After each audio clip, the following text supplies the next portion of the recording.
I'm just going to move away from the Anunnaki and the spirits for a while.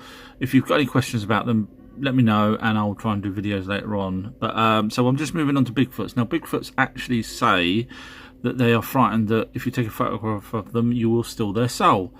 And eyewitnesses have actually said that they've seen Bigfoots walking with orbs.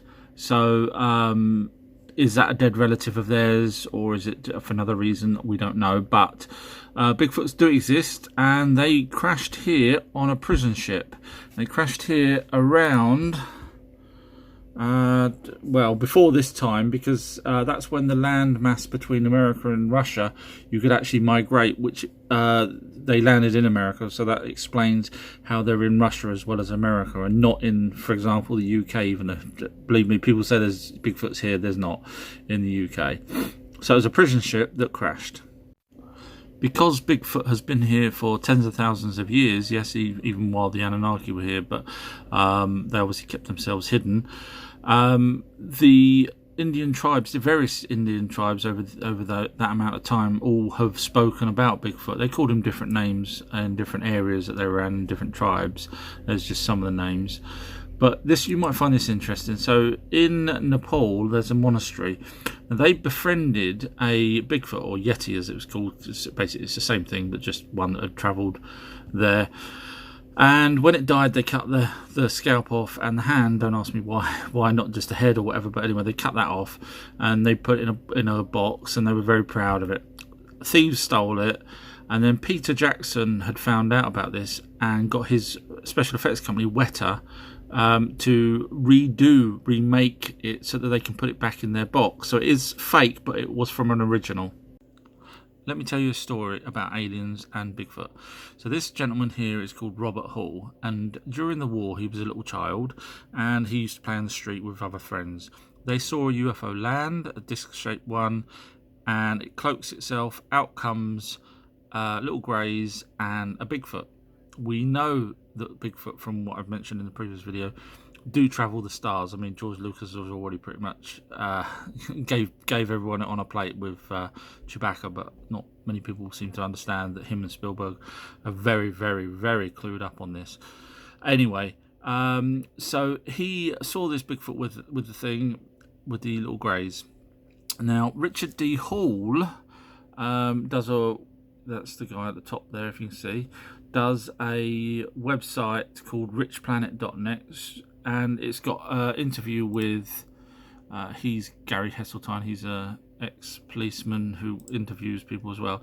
But there's Robert Hall, who was interviewed by Richard D. Hall on richplanet.net, and he explains the whole procedure of what actually happened. In fact, even to the point of where a policeman got involved, and because the little grey was chasing him as a child, a policeman stepped in, whacked the little grey so hard that it actually killed it, and they had to put it in a basement until the very next day when more different police turned up to take the body away. Fascinating story. Now this is where you may have heard the word little green men. Now this guy's accent in the UK is very, very strong. I think he's in a place called Gateshead, and so when he says the word little grey men, he actually comes out little green men. And the news reporters that came along to his house, when they found out what happened, wrote down little green men. So that's, that establishes why, because the greys are not green. So but after that, the men in black also showed up at his house. So I would suggest strongly, it's called the Gateshead Grey. Look it up on YouTube or richplanet.net. Watch his story. I found it compelling, and I totally believe, certainly why would he talk about Bigfoot and little greys? There's so many other cases with Bigfoot and the little greys working together, coming out of their ships, etc. So go and watch it, and then come back and carry on watching mine. Thanks. Some information about Bigfoot. Some of it you may know, some of it I believe I'm the only person that sort of said some of the things. Anyway, so they range from anywhere from about 8 foot to 10 foot. Sometimes, if you're really, really lucky, 11 foot. They're reddish or dark brown or brown hair. There's not really a white one. People may say they've seen white ones, but I don't believe they have. If it was probably just covered in snow. If they're in the sort of Tibetan hills or somewhere like that, or in Russia. The Patterson-Gimli film, I totally believe is correct from lots of reasons, because I'm also a film person, so I won't go into that, but I totally believe that's real. I believe they live underground, and I believe they pull trees down, climb underneath and pull the tree back up. That's where they hide. It's said that Bigfoot can be up to 50 times as strong as a normal man. They have red glowing eyes. They smell really, really bad. They eat fish, apples. They'll eat your candy bars. They eat deer, and now if they catch a deer, they break its legs. If there's people around, they'll break its neck to stop the animal whining. Now, if you've got a dog and you let your dog out and it comes near a Bigfoot, they will break its neck. So if you've ever got a dog and you're out in America or somewhere and you see the dog's neck's broke, chances are it was a Bigfoot. They avoid humans. They're not daft. They're absolutely, this is a space race that's travelled space, so they're actually smarter than us. They can telepathically talk to each other. They also got a verbal language, which you can Google online. They avoid us because they don't use technology, and they know that we use technology and we can actually kill them with guns, etc. Just carrying on. So Bigfoot, basically, the ones on Earth have been left here because originally they were from a prison ship, and they over time just basically adapted here. So the other ones that fly around in UFOs do not bother with picking these ones up. However, sometimes people see the ones that are from a ship and they see them disappear, and they say, oh well, all Bigfoots can do that. No, it's because obviously those ones are still in communication with ships. The ones that's here are not. Quick story then. There was a guy that was fishing out in America, and he caught some fish, and he saw Bigfoot behind him. He thought, oh no, what do I do? He had 2 fish. He passed the fish to the Bigfoot, and the Bigfoot took them and took one fish off of him and handed it back to the fisherman, and then the Bigfoot walked off. They don't want confrontation. They will fight, but they don't want confrontation. I demand proof. We want proof of Bigfoot's existence, not the footprints that people possibly make up, not the testimonies that people make up, not the camera footage that people make up. There's even people that say they've been taken away in their campsite at night. But where's the dead bodies? Well, there's 430 billion birds at the moment on Earth. Now, times that by 5 over our lifetimes, but yet you don't see a dead bird. Hunters say they don't see dead lions or dead bears. It's just the way it is. But Bigfoot are smart. They bury their dead. They also live underground in caverns or under trees. In my suggestion, they make a burrow under there. There's a really good program if you want to see some testimonials. It's called Finding Jay. It's on Amazon Prime. I've watched it. It's really good, and I recommend watching that. Now, on the next one, I'm going to tell you a story about Russian Bigfoot. Let me tell you a story about this female Bigfoot in the late 1900s. She was captured and she was taken to a small town in Russia. And there's information online. Be careful, some of the mainstream like to put a spin on it. But the story goes that she was there for a while, and the locals actually would, greet her in the mornings, and she'd be paraded around and everything else. And after a while, the person that owned her allowed people to, shall we say, have relationships with her. Now that's sick, I know. So you got humans, males, and this poor female Bigfoot. Now apparently she had a baby, and the baby is him, and so he is apparently a hybrid in Russia. So look into it yourself. It's a very fascinating story. I don't have obviously time to go into the details here, but the very next story after this video is one that shook me to the core, and I believe it, and it's scary. Frozen to death in the Dyatlov Pass, forgive my pronunciations of it, in Russia. In 1959, these I think they were researchers, about 20-year-olds, went in Russia and was crossing the ice, very remote areas, and in their diary they wrote down that they thought they were being followed. Someone took a photograph of what appears to be a Bigfoot in the background, Now, all these people met a horrific ending, which is why I say it's scary. If you watch the National Geographic version, I think it was them that did the video documentary, but there are others online, possibly on Netflix, etc., and it's called the Dyatlov Pass incident. Look for them. But the way they died could have only been a Bigfoot, and it put hairs on the back of my neck when you watch it. It's just a scary... You think, oh God, poor sods. Please check it out. Absolutely check it out. Fake Bigfoots. There's a lot of them around. Be careful, because if you try and pretend you're a Bigfoot in the forest, you could get shot. People have been shooting at Bigfoots, which I wouldn't advise.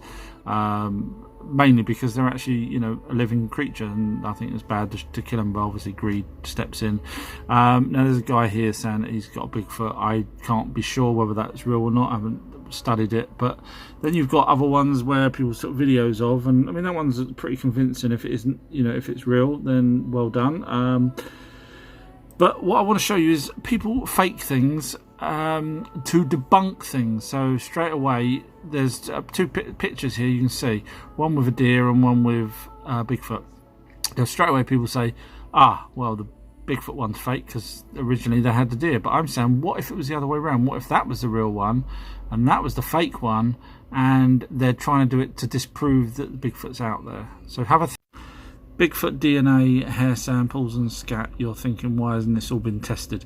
It has, and you have to be careful here, because the places that can test it, you can't just walk down to Tesco's. The places that can test it are funded normally by bigger institutions or families with very deep pockets. There's a thing called the Rule of 13, which is 13 families pretty much rule the planet, and it's pretty much true. The Rockefeller is one of those people.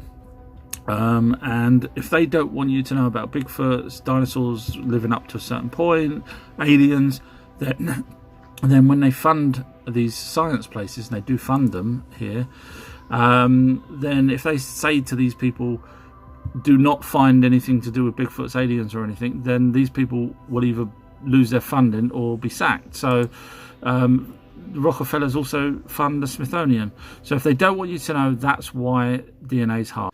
If I could ask the favour of you, no, that's not a picture of me. Where it says comment, if you could comment, even if it's just a one word, sort of saying thank you or I don't like this or anything, because by commenting it gets the videos viewed more, but no comments, they seem to be only, you know, a handful of people can see them. So that would be very nice if you could. So just to let you know that, I don't know, you may already know this, but in some states in America, it's actually against the law to kill a Bigfoot. So this means that the American governments are totally aware of Bigfoot out there. And obviously, apart from the moral reasons not to kill Bigfoot, they have been known to break people's necks. And there's a police story about a couple out in the wilderness. Boyfriend's neck was broke, and they did horrific... The Bigfoots, about 5 of them, did horrific things to this woman, and she was dead. So don't go looking for them. It's probably not a good idea. I'm just revisiting the Dyatlov Pass incident, because people were saying that it was a stove that caught fire, which there was no evidence of fire. People decided to leave their tent to go get firewood. There was an avalanche. But right, so let me lay out the facts. Bigfoot is in Russia. The copper police officer that was investigating it at the time, Russian police officer, he's now retired, but he gave this photograph to the documentary makers, I think National Geographic or History Channel, when they were doing their documentary a couple of years back. Also, the diary said that for about a week, the students were being followed. That's what they wrote in the diary, and then they took this one picture. Now, it doesn't look to me like a person in clothes following them in the middle of nowhere. Now, the tent itself was cut from the inside. The zip was still down. It was cut from the inside. So whatever they did, they ran in a hurry. They had their night clothes on, you know, t-shirt, no shoes. So that doesn't sound like an avalanche to me. Now let's look at how they died. So two of them died by an edge of a forest, too scared to go inside the forest, so they died of hypothermia outside the forest. Why didn't they just go back and pick up their clothes? Do you see what I'm saying there? You know, you're in the middle of nowhere. If there was just defies belief what people think. Makes so much more sense. Now look, they all split up as well. So some of them died of hypothermia, physical trauma.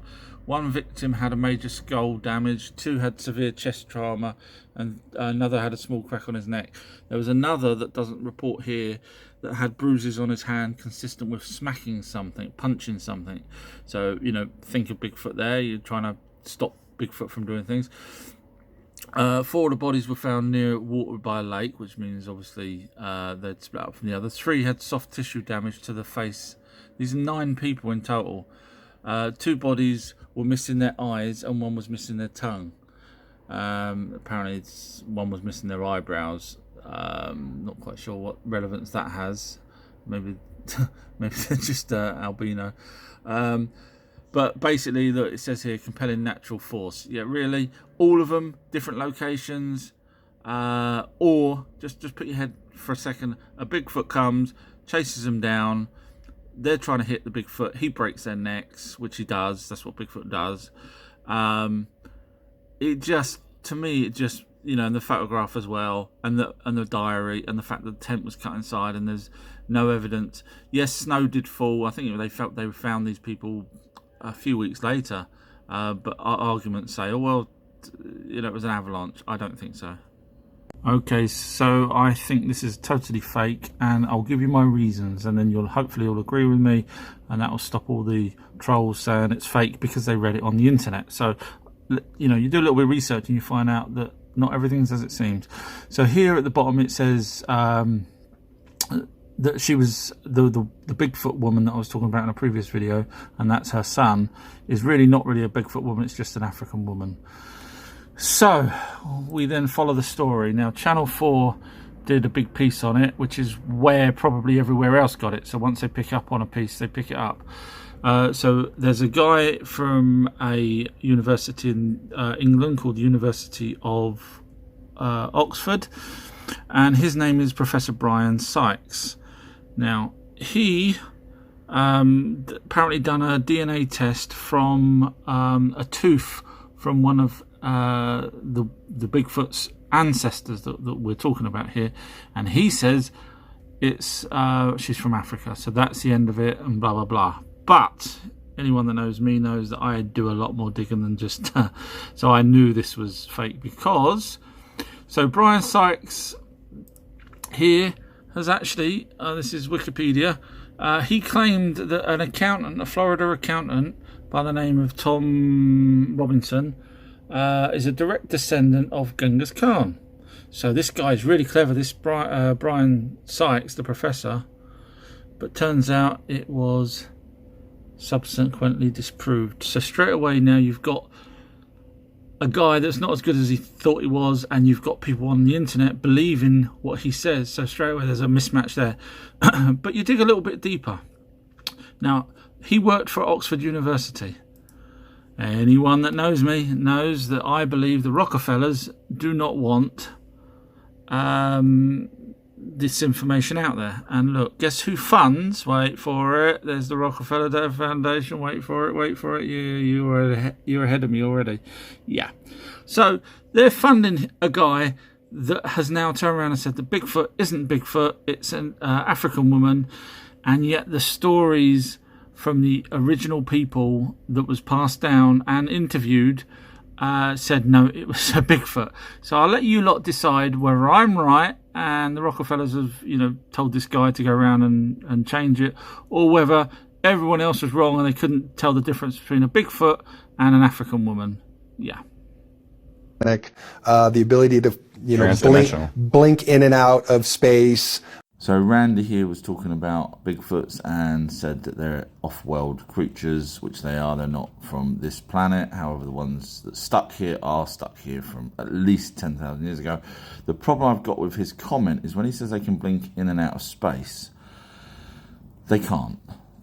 They cannot do that. And the reason why they can't do that is because when they're trying to scare people away by throwing rocks at people, shaking trees, doing tree knocks, howling, and hiding behind trees, if they can blink in and out of space, yeah, they would just disappear. We wouldn't see them.